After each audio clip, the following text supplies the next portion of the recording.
When it's someone that you've loved, the lens with which you look at the story is completely different because it's not a story, it's your life.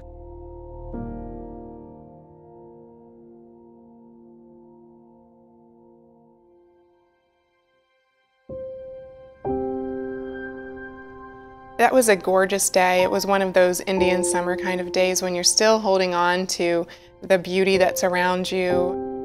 We were hearing all the noises of harvesting happening in the fields, but still in the midst of that, it was warm and beautiful.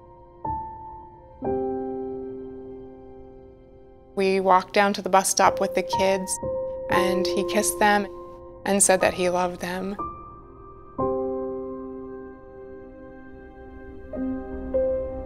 I didn't understand the scope of what was going on until the police came to my door. They said that Charlie walked into the schoolhouse, that he held the girls hostage. You know, he shot them and that 5 of them died before he shot himself.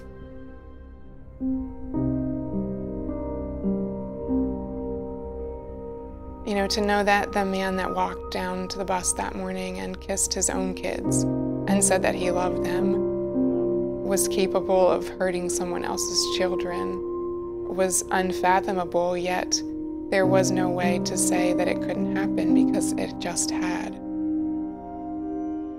You know, my son that was 5, he was outside playing in the backyard.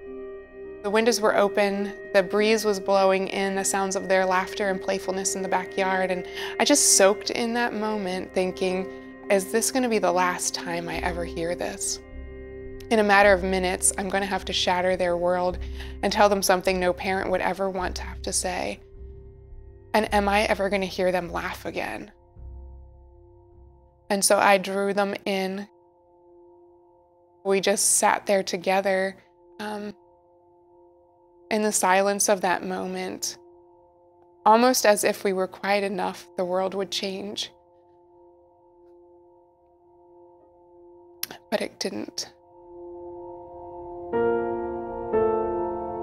I had never known a place of desperation like that. There was nowhere to run, nowhere to hide.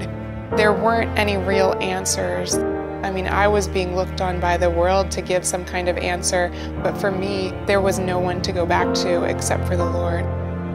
In those very first moments, I had stood in my living room and kind of looked up at my ceiling fan as if I was looking up at the Lord. I had a choice. I could either choose to believe that God was everything He's ever told me that He was, everything I'd ever read in the Word or been taught in Sunday school or heard someone else say, or I could choose to believe that all of that wasn't true, because if it was, then none of this would have happened. And while I was faced with the reality of those two completely different alternatives, I knew that I had nothing to lose by throwing myself upon the Lord and clinging to Him. And so as I stood there, I just put my arms out and felt very much like Mary saying, "Let it be done to me according to your will, God. Whatever you can do that's beautiful out of this situation, and whatever place you can bring redemption, and whatever way you can make victory, God, do it."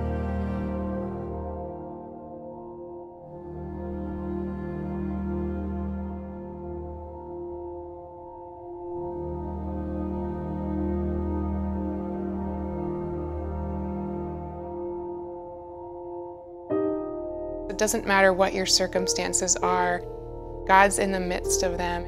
He can take the most broken, destroyed situation and bring beauty and life out of it.